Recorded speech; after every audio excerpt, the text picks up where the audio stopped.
नमस्कार. न्यूज तडकामध्ये पुन्हा एकदा मी आपल्या सर्वांचं स्वागत करतो. मी हरुण सय्यद. माझ्यासोबत आज ज्येष्ठ पत्रकार रामेश्वर बद्दर साहेब आहेत. बद्दर साहेब, नव तरुण पत्रकारांना काय संदेश देताल सुरुवातीला?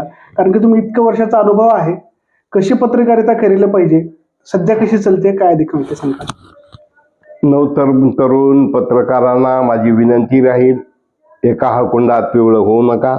ग्लॅमर असते ना, की मंत्री बोलवतात, कलेक्टर बोलवतात, अमकं बोलवतात आणि मग काय आपला लय, ते सगळं खोटं. कुणी बोलवत नाही, कुणी भाव देत नाही. म्हणून अभ्यास करा, जनसंपर्क वाढवा.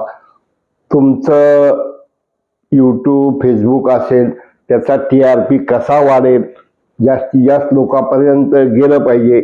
अभ्यासू वृत्ती असली पाहिजे. उपद्रव आणि उपयोगिता. उपद्रव म्हणजे उगीच्या उगे काही बी नाही, पण तुम्हाला एखादी गोष्ट खटकली, जसं मी परवा आमचे मित्र म्हणणार नाही, आमच्या औषधाचे आमदार एका कार्यक्रमात म्हणले की मी स्टेबल झालो. म्हणजे आता राजकारणात कुणी स्टेबल होत नसतं. शेवटच्या निवडणुकीपर्यंत, मरेपर्यंत कधी लोक हवाला देतील हे काही सांगता येत नसतंय. म्हणून पत्रकारांनी एखाद्या नेत्याच्या, एखाद्या अधिकाऱ्याच्या, एखाद्या गुत्तेदाराच्या, कार्यकर्त्याच्या किती आहारी जावं, की ज्यांनी आपला आहार करून खाऊन घेणार नाहीत. अनुग बैठेंगे रात में, खाएंगे पिंगे, कुठतरी थोडं टाकाटाकी करायची. आणि तशी पत्रकारिता करू नये. स्वतःशी आणि स्वतःच्या संस्थेशी. तुम्ही मालक असाल, तुमच्या संस्थेशी. तुम्ही एखाद्या चॅनलचे असाल, त्या चॅनलशी. तुम्ही एखाद्या पेपरचे असाल, पॉकेट पत्रकारिता करू नका म्हणणार नाही, पण त्या पॉकेटमधलं बाबा 25% घ्या, बाकी मालकाला द्या. कारण तुम्हाला मालक पगार बी देते. मालकाकडून पगार जास्त घ्या आणि मेहनत करायची. मालकाला सांगायचं मी चाललोय त्या कार्यक्रमाला कारखान्यावर, आणि रस्त्यातच तुम्हाला किंवा फेसबुक लाईव्ह बघायचं, बातमी करायची. तर असं न करता अभ्यास करा, वाचन करा, लिखाण करा. आणि मी बोललेलं कसं वाटलं किंवा मी लिहिलेलं बातमी कशी वाटली, त्याची हेडिंग काय असले पाहिजेत. बातमीमध्ये चौकटी असल्या पाहिजेत, क्षणचित्र टिपता आले पाहिजेत. आणि अष्टपैलू. आणि फक्त राजकीय नेते म्हणजे बातमीदारी नाही. एखादा उद्योग असतो, एखादा गरीब उद्योजक असतो, तो तुम्हाला काहीच देऊ शकत नाही, त्यालाही न्याय दिला गेला पाहिजे. मग त्याला, जसं आपल्या इथं बघा तो चिवडेवाला पत्रकार होता बघा, काय नाव गडे आपला, माटे, त्याचा चिवडा किंवा असे वेगवेगळ्या वस्तू असतात. आणि आपल्याला त्यातनं एक मानसिक समाधान मिळतंय. एखादा मुलगा असतो, गरीबाचा असतो, आर्थिक अडचणी असतात, पण तो चांगला खेळाडू असतो, खेळाडूच्याही बातम्या दिल्या गेल्या पाहिजेत. एखादा कीर्तनकार प्रबोधनात्मक कीर्तन करतो, त्याच्याही बातम्या. एखादा समजा सायगावचा दर्गा उर्स असतोय, चांगले चांगले कव्वाल येतात, किंवा त्या दर्ग्याचं महात्म्य काय आहे, किंवा रेणापूरची हलते दीपमाळ असते. पर्यटन. मग पर्यटनासाठी आमच्या भागामध्ये पर्यटनाला काय काय आहे, कारण लोकांना तेच ते बघून कंटाळा आलेला असतोय. मग समजा या ठिकाणी आपल्या निलंग्याला जाताना एक लेणी आहे, त्या लेणीची एवढी घाण आहे की ते कशासाठी वापरलं जातं हेच काही कळत नाही. पुन्हा मग वेगवेगळे जत्रा असतात, जत्रेमध्ये सुद्धा बरंच काही असतं. आपण ह्याच्यासाठी आदर्श म्हणून आता कुंभमेळा चालू आहे बघा. IT वाला महाराज सध्या महाराज झाला, अमकं झालं. पुन्हा एक शेतकरी असतो, मग शेतकरी वेगवेगळे प्रयोग करतात, मग त्या प्रयोगाला बातमी. मग तुम्ही तिथं बसणार, मग काय आहे का नाही, त्यानं काय देणार आहे तुम्ही? त्याचं लोकांनी त्यानं म्हणलं पाहिजे, हरुण भाई किंवा बद्दर, तुमच्या बातमीमुळे मला एवढ्या इन्क्वायऱ्या झाल्या. किंवा सेंद्रिय शेती, 100% असेल, किंवा मत्स्य शेती, फुलशेती, असे वेगवेगळे शेतीमध्ये सुद्धा. जसं अगोदरच्या काळात डॉक्टर होते ना, एकच डॉक्टर होता. आता डोळ्याचा डॉक्टर, कानाचा डॉक्टर, पोटाचा डॉक्टर, हृदयाचा डॉक्टर. तसं पत्रकारितेमध्ये अनेक अनेक अनेक शाखा आहेत. पर्यावरण. मग तुम्ही पर्यावरणाचा अभ्यास लिहा. मळीमुळं पाणी दूषित झालं. आता बघितलं तुम्ही तिकडं बुलढाण्याकडं टक्कल पडलं बघा, एका गावात किती लोकांना टक्कल पडलं पाण्यात. मग अभ्यास केला पाहिजे, जायला पाहिजे. मग तिथं जाणं येणं कसं परवडते? परवडायचा विषय नसतंय. जब तुम्हाला नाम होता है ना, आम्ही काय म्हणलं, हा एक सज्जन पत्रकार, निरुपद्रवी पत्रकार. तुमच्या एवढं निरुपद्रवी बी असून जमत नाही आणि आमच्या एवढं उपद्रव बी असून जमत नाही. कारण किती बी केलं तर ह्यानं लिहिणारच आहे, तर लिहूच द्या, लिहू द्या ना. मग आपण आपले सोर्सेस, आपले म्हणजे वैयक्तिक नाही, संस्थेचे. अहो दिवाळीच्या वेळेस तर लाज वाटते हो. कोणी बी उठते की आरटीओ ऑफिस, एक्साईज ऑफिस, काही कार्यालयाकडे जाऊन लाईन लावून 500 500 500 300 300 300 200 लोकांना दिले हो. अरे कष्ट करा, मेहनत करा, परिश्रम हुडकून येऊन तुमची दिवाळी नव्ह काय रोज दिवाळी तुम्ही करू शकता. तर पत्रकारांनी वाचन करावं, चिंतन करावं, मनन करावं. ज्या ठिकाणी अन्याय होतोय. बद्दर साहेब, छत्तीसगडमध्ये एक घटना घडली. युट्यूब चॅनलचा तो मुलगा चालवायचा पत्रकार होता, त्याची हत्या झाली. 120 कोटीचं तो काहीतरी प्रकरण होता, टेंडर्स होता. त्या संदर्भात त्यानं बातमी केली, त्याचा पाठपुरावा केला, त्याचे फॉलोअप घेतले. त्याची डेड बॉडी सापडली हो बद्दर साहेब. दुर्दैव आहे. पत्रकारांनी, तरुण पत्रकारांनी पत्रकारिता करावी का नाही करायची? तर करायची तर कसं? मग तो युट्यूबर असला तर तो पत्रकार नाही का? जागतिक लेवलच्या सगळ्या पत्रकारांना किंवा माध्यमांनी त्याला प्रसिद्धी दिली, परंतु कुठलीही संघटना असो त्याने त्याचं दाद मागण्यासाठी किंवा त्याला मदत करण्यासाठी पुढे कोणी आलेलं नाही. मी तर पाहिलं नाही. तुम्ही कुठली म्हटलं घटना? छत्तीसगडची. छत्तीसगडची तुम्ही घटना सांगितली की तुम्हाला त्यानं काहीतरी वेगळं केलं. जगातल्या पत्रकारांनी त्याला न्याय दिला म्हणून कळलं. शेवटी बघा, मृत्यू हे अंतिम सत्य आहे. आता मी लिहितोय, मला लोक म्हणतात भीती वाटत नाही का? मग करायची नाही पत्रकारिता. रिस्क घेणं. मी कॉमर्सचा विद्यार्थी आहे. पत्रकारांचं जीव घेणं किती सोपं झालंय का? आता पत्रकाराच नाही, साधे साधे पोलीस अधिकारी, लोकप्रतिनिधी साहेब, निवडणुकीच्या काळात उमेदवाराकडे जर बघितलं ना, चिवीत्या हो. आणि असं वाटतंय दोन त्याच्यात थोतरी देव कशाला लढला असे. त्याला ज्याला ज्याची बायको विचारत नाही त्याला हात जोडावं लागतंय, घरी जाऊन पाया. कोण कुणाला लाचारी, हुजरीगिरी, चमचेगिरी. पत्रकार साहेब की त्यानं एवढा मोठा घोटाळा काढला, हा स्वतः काढला का त्याला कुणा काढायला लावला? लक्षात घ्या, हे महत्वाचं आहे. बऱ्याच वेळा काय होतंय की बद्दर का एक लफडा आहे यामध्ये. मग कोण म्हणतंय? बद्दरच्या जवळचा मित्र म्हणते, आणि तो त्याचा तो स्पर्धक समजून त्याचं टमरेल वाजवायला बघत असतोय. त्यामुळं थोडं गांभीर्यानं. आणि अनेक वेळा जसं आता आपल्या जिल्ह्यामध्ये बघता, लातूर गाव रस्त्याचे खरे शिल्पकार कोण सांगा? कोण? ते जिल्हाधिकारी होते दवेकर. त्यांनी गाव रस्त्याची योजना, सगळ्यात जास्त गाव रस्ते त्या काळात झाले. पण ते कसं आहे, प्रसिद्धीचं युग आहे. काय गाव रस्त्याचे शिल्पकार कोण? अभिमन्यू पवार. पण ते खरे शिल्पकार लातूर महाराष्ट्रातले कोण आहेत? पहिले दवेकर आहेत, कलेक्टर. त्याच्यामुळं कसं असतंय, आता ती एक मुलाखत घेतली ह्यांनी मला दाखवली आता, की ती बाई आलत्या ह्याच्या शार्प शूटर, ती बाई सांगू लागली की विना शस्त्र प्रवाना त्याच्याकडे रिव्हॉल्वर आहे. प्रेस झाली थोड्या वेळापूर्वी, मी नव्हतो इथं. ते डुरे म्हणून कोणतरी आहे, मला त्याची माहिती बी नाही. तर आता ते समजा अभिमन्यू पवारच्या बाजूला बसून फोटो काढला, त्याच्या कपाळावर लिहिलं का ह्याने बिना परवाना रिव्हॉल्वर लिहिले, त्यानं काय करावं? पण बऱ्याच वेळा बरेच नेते असे माणसं सांभाळतात, वेळ प्रसंगी कामाला येतात म्हणून. अभिमन्यू पवार एक सज्जन वारकरी संप्रदायाचा माणूस, तो असं काही करणार नाही. आणि कधी कधी स्टेबल झालो, आता लक्ष देणार, बघणार वगैरे, हे बोलणं वेगळं, एक इमोशनल मला असं वाटतंय. पण पत्रकारांनी शोध पत्रकारिता करत असताना आज मरावे परी कीर्तिरूपी उरावे. तो लोया जज काय झालं? कोण आलं बाजूला? कोणतरी साथ दिली का? पुस्तक लिहिलं गेलं, चर्चा झाली. शेवटी कसं असतंय, त्याच्यावर एक पुस्तकही लिहिलं गेलंय. त्याच्या घरचे लोक जेव्हा मी भेटायला गेलो, त्याची बहीण वगैरे सगळे रडू लागले. त्यामुळं पत्रकारिता कसं आहे साहेब, त्याला संरक्षण नाही. मग काय होतंय की काही पत्रकार चुकीचं वागतात किंवा तुम्ही खूप लोकप्रिय होऊन आलात म्हणून मग कोणतरी मुलांनी म्हणा किंवा गवळी म्हणा किंवा आपले स्वामी म्हणा म्हणतात आणि हारून जाईल पुढे चाललंय. मग बघा जरा काहीतरी. मग तुम्ही सांगितले यार आपल्या पास बहुत बढिया न्यूज आ रही बोल्या धमाका मचाने वाली.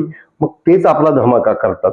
त्याच्यामुळं ते छत्तीसगडचं प्रकरण असेल, लातूर मधलं एखादं प्रकरण असेल, शोध पत्रकारिता करत असताना आपल्याला खरंच शोधायचंय का बदनाम करायचंय आणि त्यात तथ्यांश किती आहे. आणि बघा शेवटी आता आम्ही लिहिताव बोलताव, होऊ शकते एखाद्या वेळेस काही बी. माणूस आहे शेवटी. शेवटी नाही कुणी अंगावर बी गाडी घालू शकते किंवा ड्रायव्हरला बी कोणी पटवू शकते. त्याच्यामुळं आता हे राजकीय नेते, पायलट किंवा वेगवेगळे नेते विमान अपघातात, रस्ते अपघातात किंवा लालबहादूर शास्त्री ताशकंद करार करायला गेले. तेवढं खोलात जायचं नाही आपल्याला. आपल्याला तेवढं खोलात जायची गरज नाही कारण की कॉन्ट्रोवर्सी होऊन जाईल दुसरीच. दुसरं बद्दल साहेब, तुमचं वय वर्ष आज जवळपास नाही 40 वर्ष आपण त्याच्या पत्रकारितेत आहे. प्रिंट मीडिया असो इलेक्ट्रॉनिक मीडिया असो आपण दोन्हीचा अनुभव घेतलाय. युट्यूबच्या माध्यमातून, फेसबुक लाईव्हच्या माध्यमातून आणि मराठवाडा नेताच्या वृत्तपत्रातून आपण पत्रकारिता करत आलो.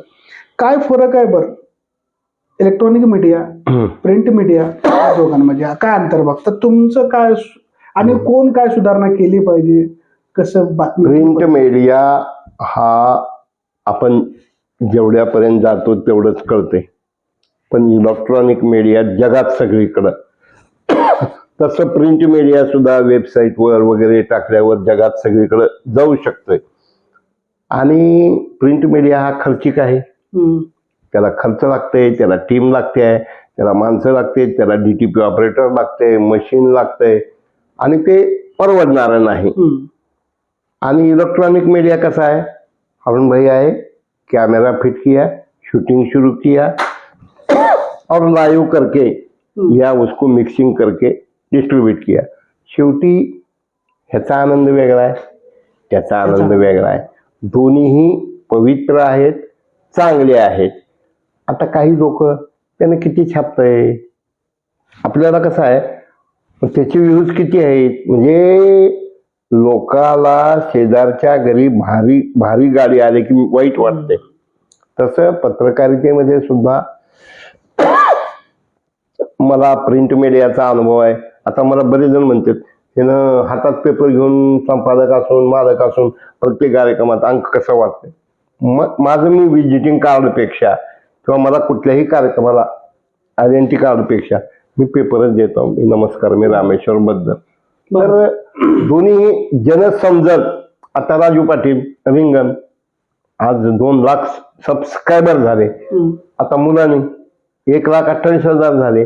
आम्ही खंगडंग मंगडंग करीत आतापासून 31,000 32,000च्या मध्ये अजून सबस्क्रायबर. व्ह्यूज भरपूर आहेत. आता सबस्क्रायबर कसं करावं काय करावं ही लोकाला सांगून बी काही करत नाही. समजा काही जण प्रेमानं करत नसतील, काही जणांना ज्ञान नसेल म्हणून करत नसतील. पण एक आहे, दोन्ही क्षेत्र खूप चांगले आहेत, दोघांचंही भविष्य उज्ज्वल आहे. आणि दोन्ही वर्ग वेगळे आहेत. वाचक वर्ग वेगळा आहे आणि तो पाहणाऱ्याचा वर्ग वेगळा. ते कुठेही बघू शकते. पेपर सुद्धा आता रेल्वेमध्ये निघाले, समजा पुण्याहून मुंबईत चालले, रेल्वे आहेत, बघत बघत निघते. एका ह्याच्यामध्ये काय शेकडो दैनिक बातम्या, एवढे कुटाने सगळे लाईव्ह. वाढदिवस आहे आता 2 दिवसानंतर. किती वर्षाचे तुम्ही झालात लोक सांगत नाहीत, पण तुम्ही सांगावं. त्याचं पुढचं मी सांगतो तुम्हाला. मला 70 होऊन 71 वर्षात पदार्पण करतोय. बरं, इतक्या वर्षात तुम्ही एखाद्या तरुण पत्रकाराला लाजवेल असं काम करता बद्दल. कुठेही जाऊ द्या तुमची बातमी आहे आणि कुठेही बघितलं तर तुम्ही आहात. समजा मी एखाद्या ठिकाणी आहे, मी इलेक्ट्रॉनिक मीडियाचं आहे, मला समजा रेणापूरला जायचं आहे ग्रामीण मतदारसंघात, तर तुम्हाला मी तिथं बघितलं, ठीक आहे, आणि मी आलो शहरात परत, तर तुम्ही परत लातूरमध्ये कुठेतरी दिसता, परत निलंग्याला दिसता तुम्ही 4 वाजता संध्याकाळी अजून. कसं शक्य? कसं आहे, मला कुठून आणता एनर्जी? नशा असते ना, नशा. आता तुम्ही म्हणलात ना मला, आता मी वाढदिवसाचं लोकांना जातोय, भेटतोय, अंत्यविधीला जातोय, भेटतोय, लग्नाला जातोय, पेपरला फोटो छापतोय, कार्यक्रमाला. कारण काय आहे की जनसंपर्क हे आपलं मुख्य साधन आहे.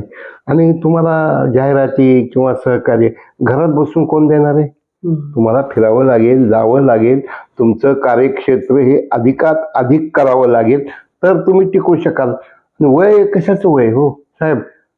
जब तक जान में जान है तब तक शान है. ज्या दिवशी माझा हात पाय थकले, मी म्हातारा झालो, अरुणभाई काय रे थेरड्या म्हाताऱ्या म्हणून बापोरग म्हणाल मला माझं काय. त्याच्यामुळं मला कधीच माझं वय झालं असं वाटत नाही. उलट अशात मी जास्त काय होत आलं की घरात बसून त्या सभेत असं झालं, फलाण्या सभेत तसं झालं, याची जेही याची डोळा. म्हणजे तुम्ही त्या प्रत्येक सभेत हजर असता, तुम्ही प्रत्येकानं पाहिलेलं असतंय.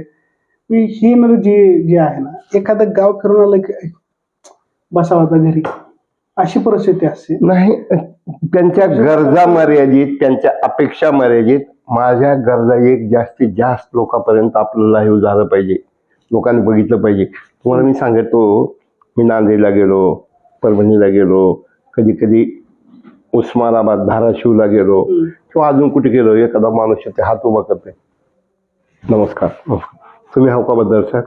मला वाटतं मला कोणाची मुलाखत फिरकत काय उलटी फिलटी झाली का देते का ठॅके, म्हणजे त्याला म्हणतो मी कार बाबा काही चुकलं का माझं. म्हणजे कसं आहे कि ये मजा कुछ अलग है, लेकिन इसकी सजा जो है क्या है ये भी कुछ अलग है, ह्याच्यामध्ये वेगळं आहे.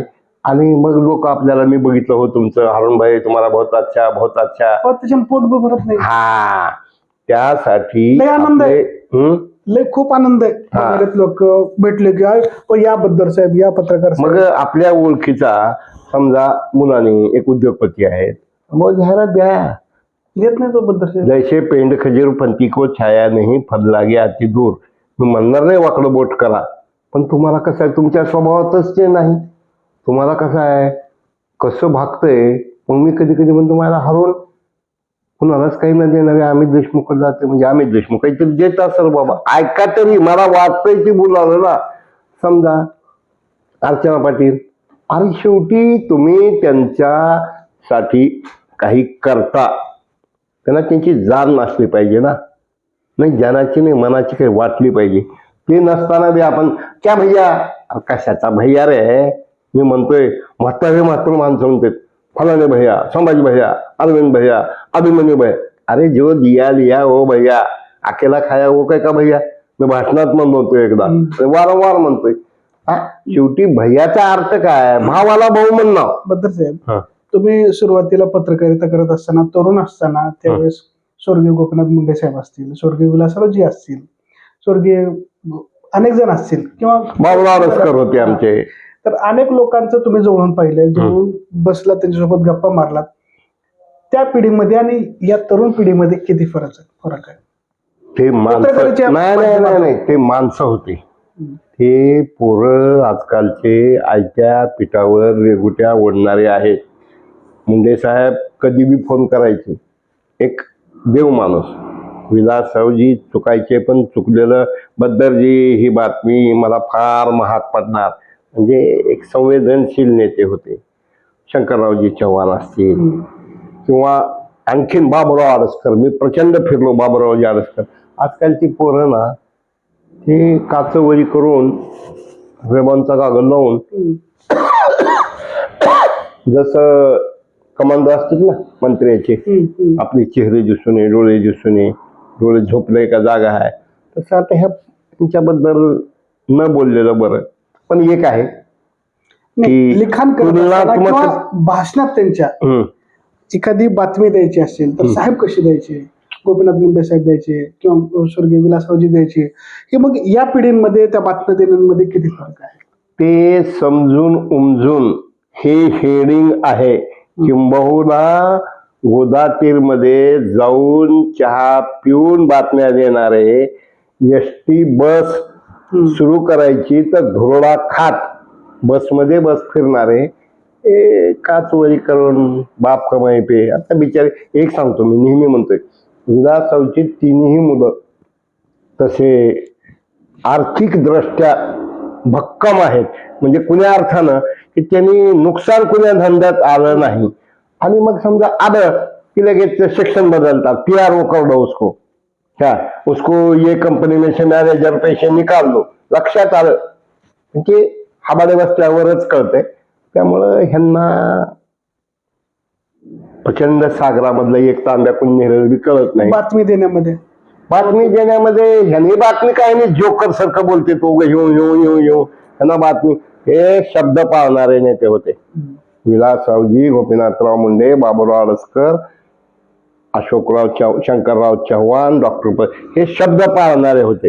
राग त्यांनाही यायचा, ह्यांनाच येतोय असं नाही, पण ते कसं आहे बोलताना ना, स्वर्गीय निलंगेकर साहेब बातम्या देताना भाषणातून बातमी यायची. भाषणातून एखाद्याला बोलले तर हे हेडिंग करू का ते हेडिंग करू असं वाटायचं. आणि ह्यांचं मात्र काय चिवल्या बावल्या काय कुठेतरी क्या हरून क्या सगळे धरून किधर आहे बदर करो मत कदर असले ह्यांची भाषणं आणि सगळं बोगस.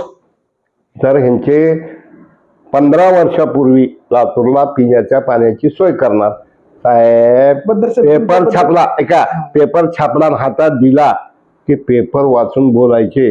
हे एवढे संवेदनशून्य नेते आहेत ना, पेपर बघत बी नाही, वाचत बी नाही आणि लिहू द्या हो काय फरक पडते.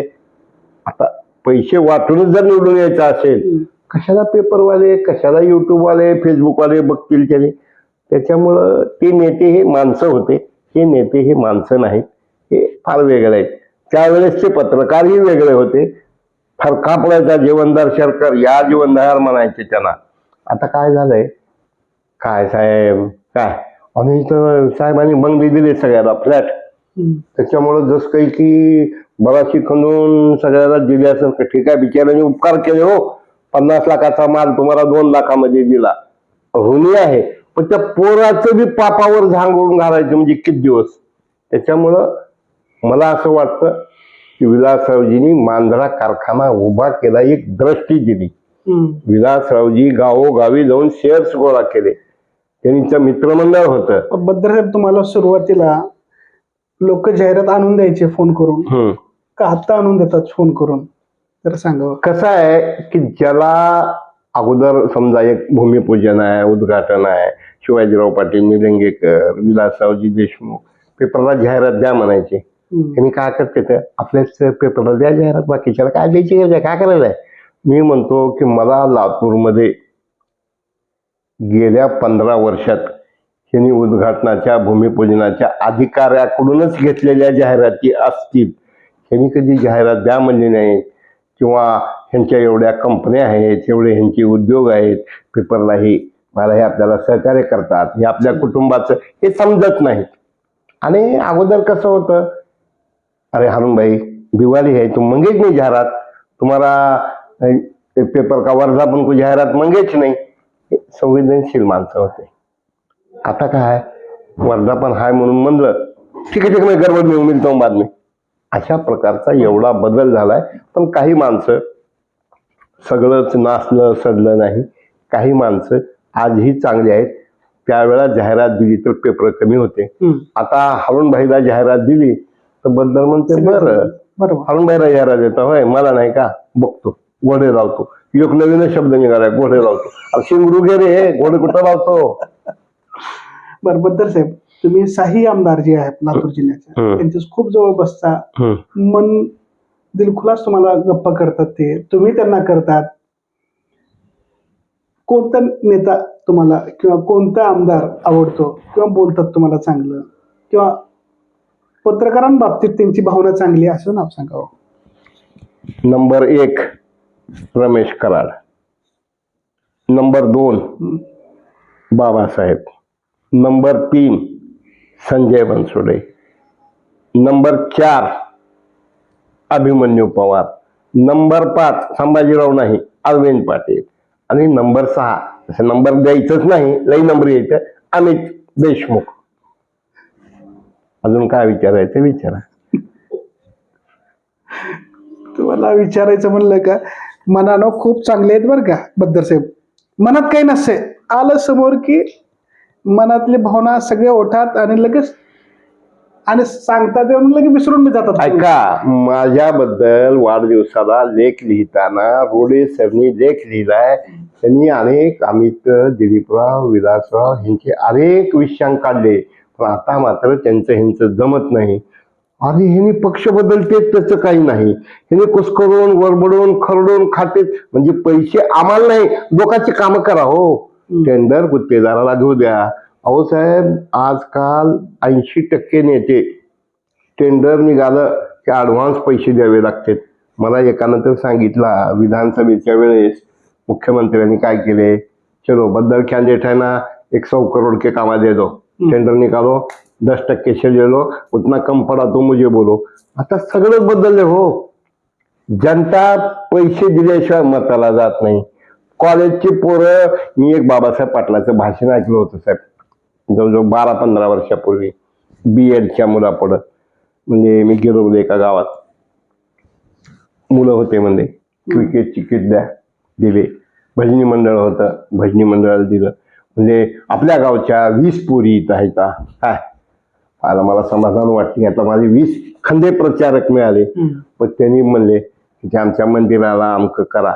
आणि शेवटी पिणारे तर म्हणले बॅरल संपतेत, बाटल्या संपत्यात, शेवटी मिक्स करून करून करून पाणी संपतंय.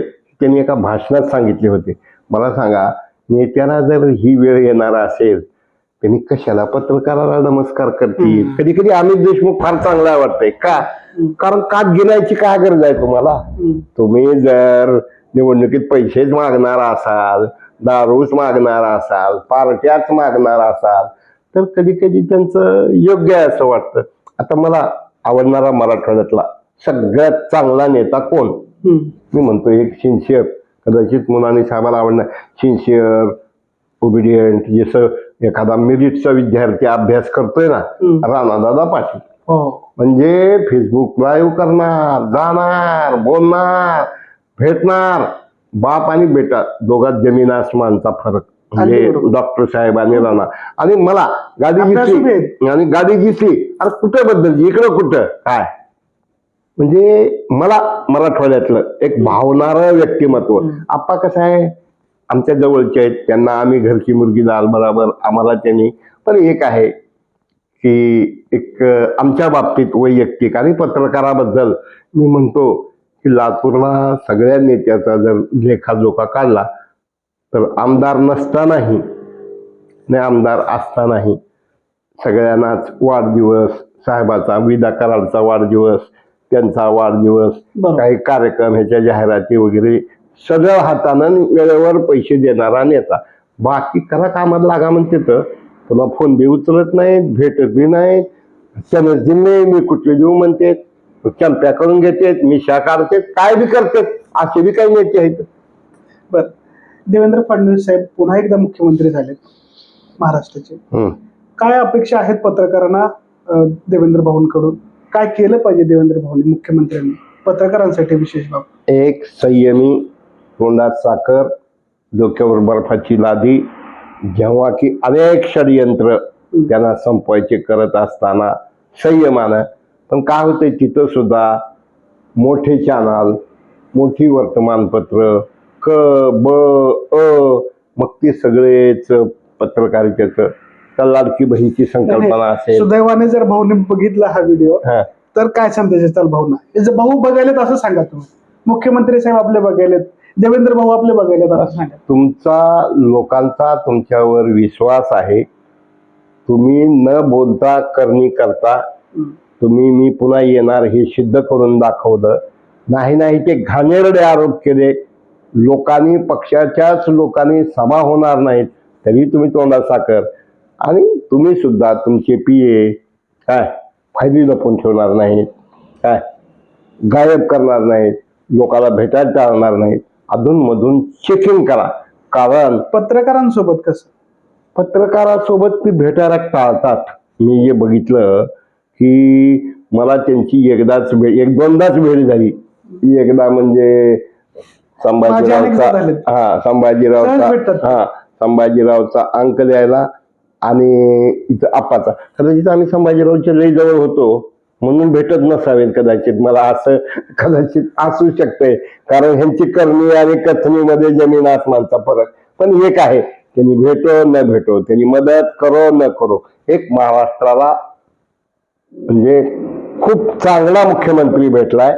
मग त्यांनी जलयुक्त शिवाराची कामं असतील, नदी जोड प्रकल्प असेल. साहेब त्यांचं करावं तेवढं कौतुक. ते हेलिकॉप्टर पडलं होतं का त्याच्या 1 तास अगोदर एवढं नॉर्मली जलयुक्त शिवाराचं काम म्हणलं की लोक 2 फावडे मारतात आणि निघून जातात. अक्षरशः खड्डा खणला होता हो साहेब, डोळ्यानं पाहिलं हो मी.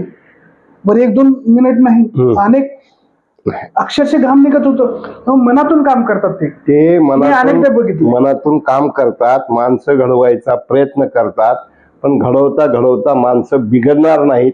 त्याला अधूनमधून इंजेक्शन देणं गरजेचं आहे. कारण 2 नाही 3 पिढीला त्यांनी आमदार केलं. एक अभिमन्यू पवार, दुसरा नगरकरचा एक, आणि तिसरा MLC केलेले कानावगडे, असे 3 लोकांना त्यांनी आमदार केलं. ते माणूस आहे, एकदा कमिटमेंट करता है तो कहाँ से भी कैसा भी करके पूरी करता है. मग एखाद्यानं जर नाटकं केले तर त्याला बी इंजेक्शन कसं द्यायचं ह्याच्यात ते कळू बी देत नाहीत, बरोबर असं मला वाटतंय.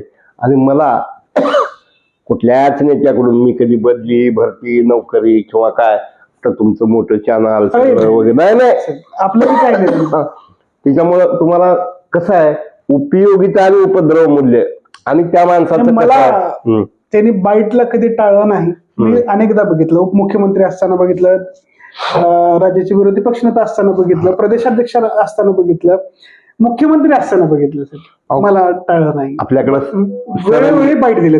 सरंगी आपल्याला काय लागतं साहेब, 2 त्याची मुलाखत, 1-2-4 प्रश्न असतात त्यांची, आपलं काही काम नाही त्यांच्याकडे. आणि महाराष्ट्रात एकदम माईक म्हणजे कॅमेरा पुढे बोलतोय, एकच मुख्यमंत्री होऊन गेला की नेत्याला, कार्यकर्त्याला दिल खोल के सांभाळणारा, एकनाथ शिंदे. त्याला कार्यकर्त्याला तन मन धन ताकद. आणि जेव्हा चौगुलेला मी मुख्यमंत्री करणार म्हणले आणि चौगुले पडले, डोळ्यात पाणी आलं हो साहेब. एवढा म्हणजे शिंदे इज शिंदे, बस. मला म्हणजे नंबर 1 शिंदे. कारण कार्यकर्त्याला तिकीट द्यायचं आणि वाऱ्यावर सोडून द्यायचं नाही, त्याला दुयंगी उजवलं पाहिजे, त्याला सांभाळलं पाहिजे. यांचं कसं आहे की आता लई शिड्या ह्यांच्याकडे चालण्याला घ्यायचा. चर्चा खूप लांबली आपली, ह्याला विराम देऊन तुम्हाला पुन्हा एकदा 2 दिवसानंतर तुमचा वाढदिवस आहे, त्याच्या शुभेच्छा. आणि असंच काम करत राहा, आणि मी असेच व्हिडिओ आपल्यासाठी घेत राहील. तोपर्यंत मला द्या परवानगी. खूप खूप आभारी आहे. असंच प्रेम, सद्भावना, सहकार्य, आणि लोकांबरोबर परखड राहावा, नवं राहावा. माझ्या बरोबर परखड राहा, माझ्या चुका मला सांगत जावा, हीच तुम्हाला विनंती. श्रोते हो, बोलतोय कधी कधी भावनेच्या आहारी जाऊन अति बोलतोय, पण खरं बोलतोय. पण सगळंच खरं बोलायला नको. माझी कधी कधी अवस्था कशी होती, लहान मुलगा असतोय, बाप आहे का घरात, काय ते झोपले तर, आणि त्यांनी सांगितले की कुणी बी आल्यावर तर नाही झोपलेत पण नाही म्हणून सांग म्हणले. म्हणजे असा माझा थोडा स्वभाव वयाच्या 70व्या वर्षी आहे. आणि तरी परंतु अरुण भाई, तुम्ही माझ्यावर प्रेम करतात, मुलांनी करतात, गोपाळ कुलकर्णी करतात, रिंगण बसता. हे भाग्य सगळ्या पत्रकारांना लाभत नाही. मला नाद आहे का आहे, पण तुम्ही प्रेम करता. असंच प्रेम 70 वर्षात कधी काही चूक झाली असेल, बोललो असेल, लोकांनीही क्षमा करावी, ह्यांनीही क्षमा करावी. आणि असंच प्रेम, सहकार्य, सद्भावना, जाहिराती जरा शक्य आहे त्यांनी द्याव्यात. मलाच द्याव्या असं नाही, सगळ्यांनाच द्याव्या, आणि सगळ्याबरोबर मला बी द्यावी. काय एवढंच म्हणणं आहे. खूप खूप अरुण भाई धन्यवाद. नमस्कार. कॅमेरामॅन संतोष मानेसह अरुण सय्यद, न्यूज तडका, लातूर, महाराष्ट्र. धन्यवाद.